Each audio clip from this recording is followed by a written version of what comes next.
BNP ছাড়া দেশের উন্নয়ন করার আর কোনো বিকল্প এই মুহূর্তে নেই।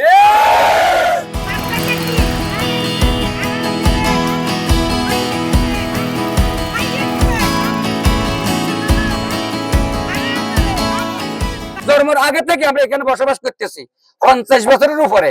এখন আমরা সরকারি জায়গাতে আছি। কিছু কিছু লোক আমাদেরকে স্যার উচ্ছেদ করে দিব, তুলি দিব, এই আশা আমি স্যার আপনার কাছে আমরা আশা করছি স্যার, আমাদেরকে এই সরকারি জায়গাটা পানি উন্নয়ন বোর্ড যেভাবে পারেন স্যার আমাদের এই জায়গা জলদাসের যে একটা লিস্টের ব্যবস্থা করে দিবেন স্যার।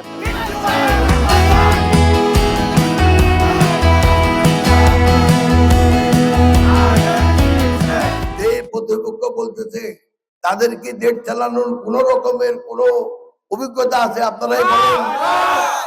তারা আসবে নিজেদের স্বার্থ সিদ্ধি করবে, তারা আসবে জনগণকে বিভাজন করবে, বিভক্ত করবে।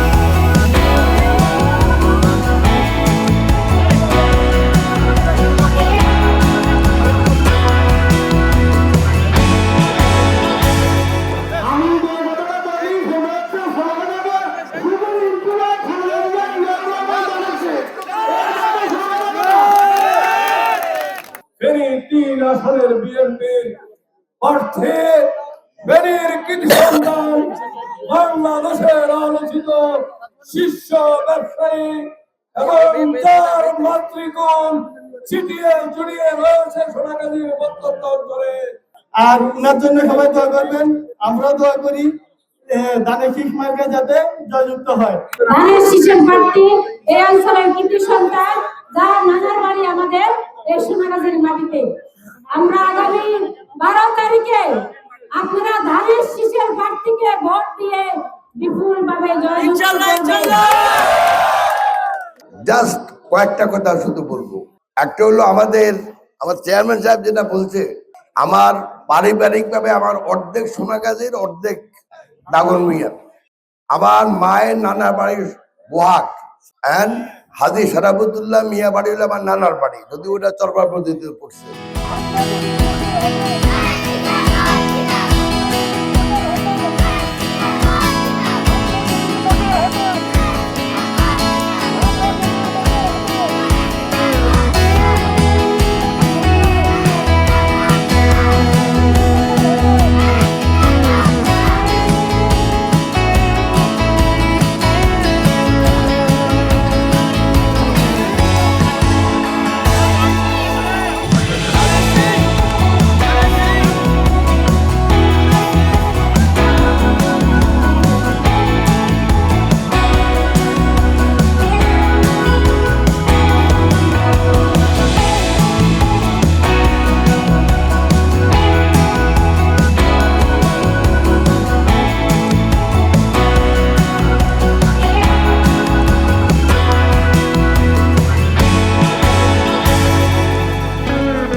দেখুন, আমি এর আগে কোনোদিন নির্বাচন করি নাই। আমি অনেকের নির্বাচনের সাথে জড়িত ছিলাম, যেমন আমার পিতার নির্বাচন করছি, আমার ভাইদের নির্বাচন করছি, এখন আমি নিজেই নির্বাচন করতেছি। আমি এইটুকু বলতে পারি যে আমার একটাই কাজ হবে, সেটা হলো এই দুটা উপজেলার উন্নয়ন। উন্নয়ন বলতে জনগণের জীবন মানের উন্নয়ন। যদি আপনারা আমাকে সাহায্য সহযোগিতা করেন, আল্লাহ যদি আমাকে সুযোগ দেয়, তাহলে কিন্তু আমি এই দুটা উপজেলার উন্নয়নের আমার কোনো ত্রুটি বিচ্যুতি থাকবে না। আমাদের প্রতিপক্ষ আমরা অতীতও দেখেছি, এখনো কথাবার্তা বোঝা যায় যে তারা সকালে ভোরে ভোরে গিয়ে একটা প্রভাব বিস্তারের চেষ্টা করবে। কোন দল বাংলাদেশে আমাদেরকে কেন্দ্রে অন্যায়ভাবে কোনো প্রভাব বিস্তার করতে পারবে না। বাংলাদেশে আমি যেটা মনে করি যে বিএনপি ছাড়া দেশের উন্নয়ন করার আর কোনো বিকল্প এই মুহূর্তে নেই। যে প্রতিপক্ষ বলতেছে তাদেরকে দেশ চালানোর কোন রকমের কোনো অভিজ্ঞতা আছে আপনারাই বলেন। তারা আসবে নিজেদের স্বার্থ সিদ্ধি করবে, তারা আসবে জনগণকে বিভাজন করবে, বিভক্ত করবে। তবে আমি এটুকু বলবো যে আমি যদি আপনারা আমাকে দয়া করে সুযোগ দেন, যদি আল্লাহ আমাকে সুযোগ দেয়, তাহলে এই সোনাগাজী এবং দাগনভূঞার উন্নয়নের জন্য আমার তরফ থেকে কোন রকমের কোনো ত্রুটি বিচ্যুতি থাকবে না।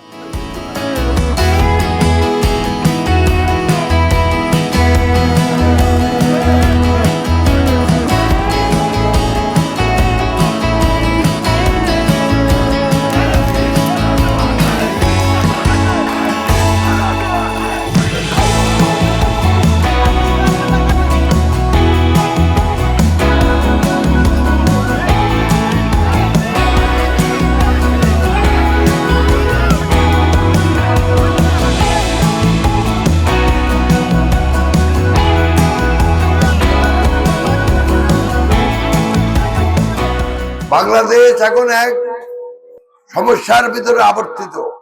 আপনারা জানেন গত 15 বছর ধরে বাংলাদেশের অবস্থা কেমন ছিল। যদি আমাকে একটা দয়া করে একটা সুযোগ দেন, তাহলে আমি একথা বলতে পারি যে দাগনভূঞা এবং সোনাগাজী এই দুই উপজেলার উন্নয়নের জন্য আপনারা আমাকে সবসময় আপনাদের কাছে পাবেন।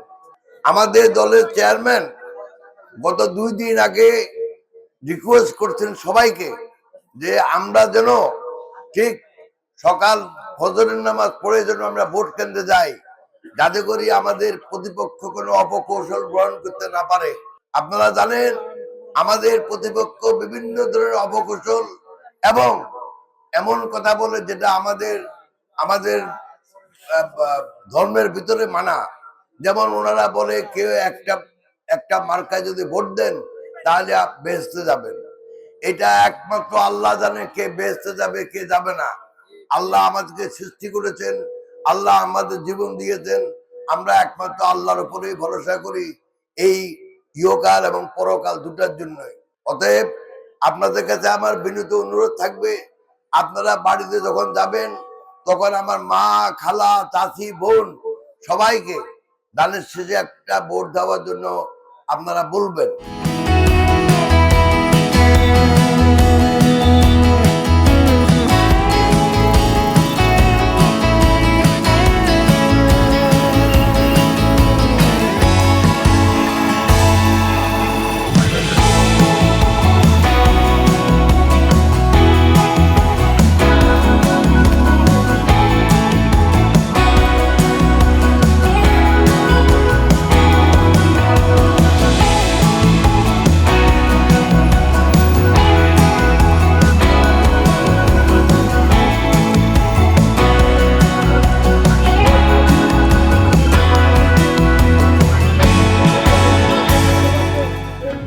তারিখ ফজরের নামাজ পড়ে আমরা কেন্দ্রে লাইন ধরতে হবে। আমাদের মা বোনদেরকেও 12 তারিখ নামাজ পড়ার পরে, ফজর নামাজ পড়ার পরে কেন্দ্রে লাইন ধরাতে হবে। এবং আমাদের নেতৃবৃন্দ, আমার ভাইয়েরা, তরুণ ভাই যারা আছেন সবাইকে আমি কৃতজ্ঞতা জানাচ্ছি আজকে এতক্ষণ এখানে দাঁড়িয়ে থাকার জন্য। বাংলাদেশকে উন্নয়নের পথে ধাবিত করতে চাই, তাহলে বাংলাদেশ জাতীয়তাবাদী দলকে ক্ষমতায় আনা একান্ত জরুরি। যদি আল্লাহর রহমতে, আপনাদের দয়া, আপনাদের ভোটে যদি আপনারা আমাকে সুযোগ করে দেন, তাহলে আমি সবসময় আপনাদের পাশে থাকবো। সকাল থেকে এই পর্যন্ত অনেক স্পটে আমি থেমেছি, অনেক সমস্যার কথা শুনেছি। আমি এই কথা বলতে পারি যে এই সমস্যাগুলো সমাধান করবে আপনারা আমাকে সবসময় আপনাদের কাছে পাবেন ইনশাআল্লাহ।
অত্র এলাকার আমার মুরব্বীবৃন্দ, আমাদের দলের নেতৃবৃন্দ এবং আমার ভাই ও বোনেরা, আসসালামু আলাইকুম।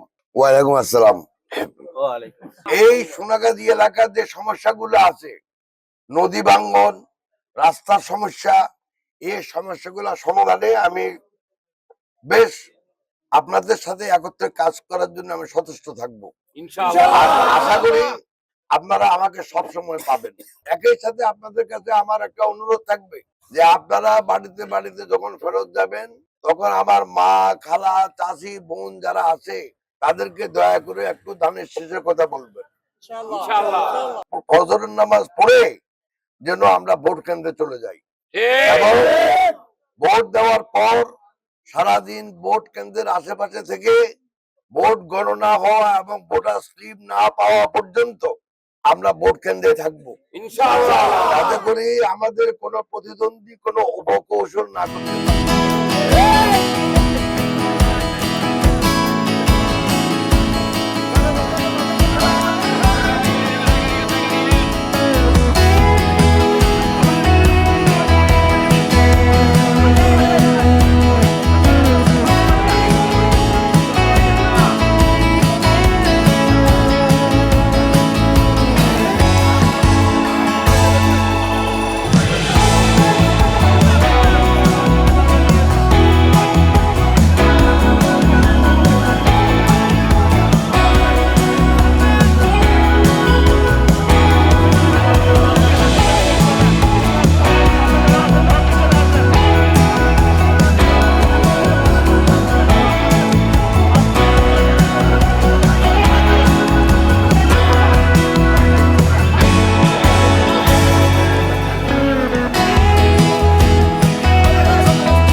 সবার প্রতি আমি কৃতজ্ঞতা জানাই। আমি এর আগে কোনোদিন নির্বাচন করি নাই। আমার বাবার জন্য আপনাদের কাছে আসছিলাম, আমার ভাইদের জন্য আপনাদের কাছে আসছি, কিন্তু আমি কোনোদিন নির্বাচন করি নাই। এখন আপনাদের দোয়ার জন্য আসছি। যদি আপনারা আমার জন্য দোয়া করেন, আমাকে একটু সাহায্য করেন, তাহলে বাকি জীবনটা আপনাদের সাথে যেন থাকতে পারে, আমি আল্লাহর কাছে সবসময় কামনা করি। আর এই জন্য আপনাদের সাহায্য প্রার্থনা করি। যখন ভোটে দাঁড়াইছি অবশ্যই আপনাদের কাছে সাহায্য আছে এবং একটু ভোটও চাইতেছি। সবার কাছে আমার নিবেদন থাকবে, আপনারা বাড়িতে আপনারা জানেন যে এখন তরুণদের সংখ্যা বেশি, মহিলাদের সংখ্যা বেশি। সবাই যদি নিজ নিজ বাড়িতে গিয়া এবং বাড়ির আশেপাশে যদি দয়া করে আপনারা আপনাদের ছেলেদের যারা লেখাপড়া করে বা লেখাপড়া করে না এবং যারা মহিলা ভোটার আছে, আমাদের বাড়িতে মা চাচি বোন আছে, তাদেরকে যদি দয়া করি একটু বলেন তাহলে এটা খুবই উপকার হবে। আপনাদেরকে সাহায্য চাইয়া আপনাদের কাছে দোয়া কামনা করি।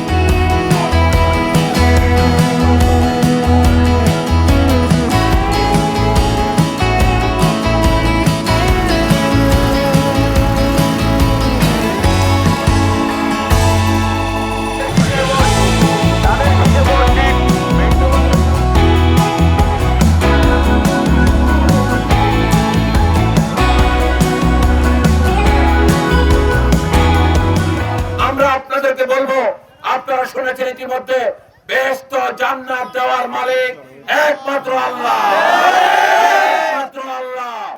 আল্লাহ যাকে পছন্দ করবে, আল্লাহর কাজ করলে আল্লাহ বেহেশত নেবে। সুতরাং আপনার মূল্যবান ভোট এই এলাকা বিএনপি অধ্যুষিত, বিএনপিকে ভোট দেওয়ার জন্য আজকে যেমন উজ্জীবিত হয়েছেন, আগামী 12 তারিখ পর্যন্ত উজ্জীবিত হয়ে 12 তারিখ ফজরের নামাজ এই কেন্দ্রটা এখান থেকে 3 কিলোমিটার দূরে, আমরা যারা স্বাবলম্বী আছি হাঁটতে পারবো, হেঁটে যাব, মা বোনেরা যারা স্বাবলম্বী আছে হেঁটে যাব, বাকি মা এবং মুরব্বীদেরকে আমরা গাড়ির ব্যবস্থা করব। ওই গাড়িতে নিয়ে ফজরের নামাজ কেন্দ্রের আশেপাশে বাড়ি করে পড়বো আমরা ইনশাআল্লাহ।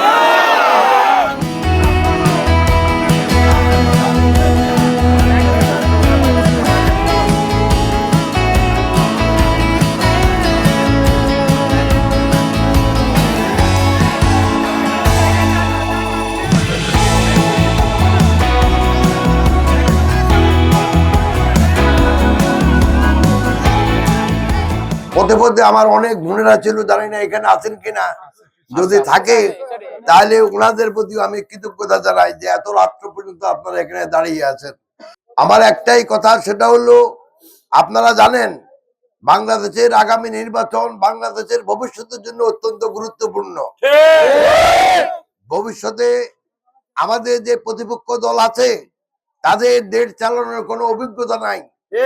আমার ঘরে যে মাতৃ সমতুল্য, খালা সমতুল্য, চাচি সমতুল্য বা বোনেরা আছেন, তাদেরকে দয়া করে বলবেন যেন 12 তারিখে গিয়ে দানের শেষে একটা ভোট দেন।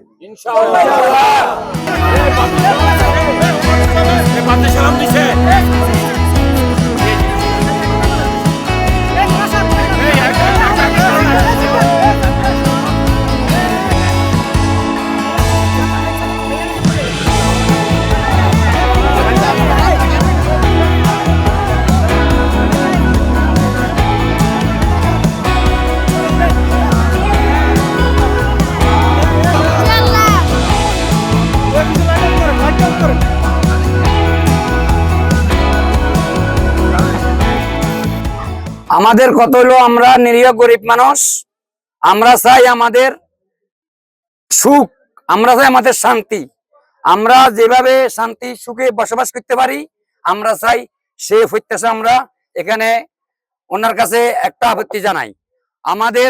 আমরা নিরীহ জলদাস মানুষ, আমরা নদীতে মাছ মেরে আমাদের জীবিকা নির্ভর করি।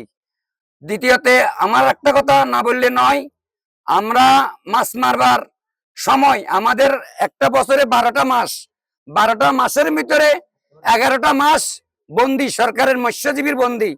এই পর্যন্ত অনেক 30 থেকে 35টা জাল অর্ধেক কেটে নিয়ে গেছে, অর্ধেক ওরা আগুনে জ্বালিয়ে শেষ করে দিয়েছে। অন্ততপক্ষে আমি এমপি সাহেবের কাছে এই আবেদনটা জানাতে চাই যে আমরা 12 মাস মাছ মেরে আমাদের জীবিকা নির্বাহ করতে পারি। আমি এই আশা এমপি সাহেবের কাছে একটু জানতে আশা করি।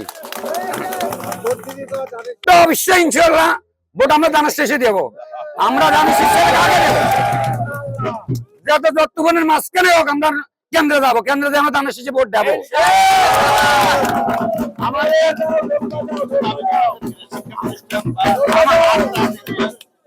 আমাদের এই মন্দিরে একটা অনুষ্ঠান হয় প্রত্যেক বছরের ন্যায়, অগ্রহায়ণ মাসের 20-22 তারিখে অনুষ্ঠানটা হয়। আমরা এবছরও এমপি সাহেবের বাড়িতে আমরা দাওয়াত দেওয়ার জন্য গেছিলাম, ওনাকে সাক্ষাৎ করতে পারি নাই, ওনার ছোট ভাইয়ের সাথে আমরা সাক্ষাৎ করেছি। উনি আমাদেরকে আশা দিয়েছেন আমাদের অনুষ্ঠানে আসবেন, তবে সময়ের কারণে উনি আসতে পারেন নাই। আমাদের এলাকার চেয়ারম্যান সাহেব, বর্তমান চেয়ারম্যান উনি এসেছেন, সাবেক চেয়ারম্যান উনি এসেছেন, উনি আমাদের সাথে দেখা করে গেছেন। উনি আমাদের সুখে দুঃখেরও সময় আমাদের পাশে থাকেন। হ্যাঁ, তবে আমাদের এই মন্দিরে একটা অনুষ্ঠান বিশাল ভাবে হয়, তবে আমাদের মানুষ এইভাবে এই ডবল একটা অনুষ্ঠানে মানুষ আয়োজন করা হয়, তবে আমরা মানুষটা খাওয়াইবার মতো আমাদের কাছে কোনো জায়গায় নাই। আমি এমপি স্যারের সাথে এই আশা চাইতাম চাই যে আমাদের যে বান্নখানার একটু সরকারি জায়গা তালাশ করে বা সার্ভার দিয়ে দেখে আমাদের একটু বান্নখানার জায়গা নির্মাণ করার জন্য। এই এলাকাকে বৃষ্টির মতো গুলি করে বহু বাড়িঘর জ্বালিয়েছে। এই এলাকার বহু মানুষ পা নাই, পা অর্ধেক নাই, অর্ধেক নাই, এগুলো গুলি করে পারে নষ্ট করে পরে হাসপাতালে গিয়ে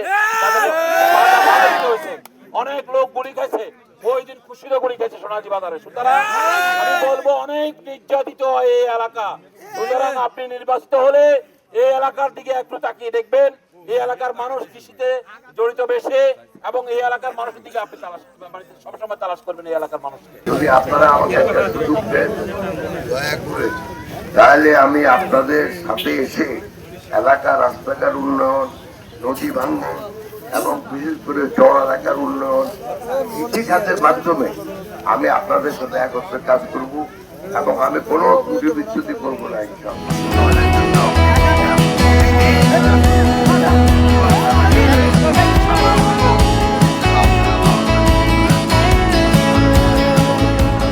অনেকক্ষণ থেকে আপনারা কষ্ট করে এখানে দাঁড়িয়ে আছেন, সেজন্য আপনাদের প্রতি কৃতজ্ঞতা জানাই এবং আপনাদেরকে ধন্যবাদ দিই।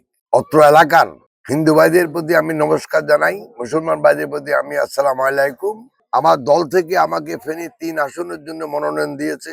যদি আপনারা দোয়া দয়া এবং ভোট দিয়ে যদি আমাকে সুযোগ করে দেন, তাহলে আপনাদের কথা দিতে পারি যে শান্তি অবশ্যই থাকবে, যেটা উনি বললো, কোনোভাবেই কেউ অশান্তি সৃষ্টি করতে পারবে না ইনশাআল্লাহ। আর যে 2-3টা কথা উনি বলছেন যে অনুষ্ঠানের জন্য জায়গা যেখানে থাকেন সেখানে লিস্ট দেওয়া, আমি আপনাদেরকে কথা দিচ্ছি, আমি পানি বোর্ডের সাথে কথা বলে আমি এটা সমস্যার সমাধান করব। যদি এখানে কোনো প্রাইমারি স্কুল না থাকে, প্রাইমারি স্কুল আছে, যদি উন্নয়ন লাগবে আর কি আছে, উন্নয়ন, স্কুলের উন্নয়ন, আমাদের চিকিৎসা সেবার উন্নয়ন, এগুলির দিকে আমি আপনাদের দিকে নজর দিব, এই কথা আপনাদের বলতে পারি ইনশাআল্লাহ। তো আমি আর বেশি কথা বলবো না, রাত্রি অনেক হয়ে গেছে। আমি শুধু আপনাদেরকে আবার কৃতজ্ঞতা জানাই এবং আপনাদেরকে ধন্যবাদ জানাই যে আপনারা যদি দয়া করে আমাকে ধানের শেষে ভোট দিয়ে যদি সুযোগ করে দেন, তাহলে আমি আপনাদের পাশে থাকবো এবং আপনাদের কাছে কৃতজ্ঞ থাকবো। একথা বলে শেষ করলাম।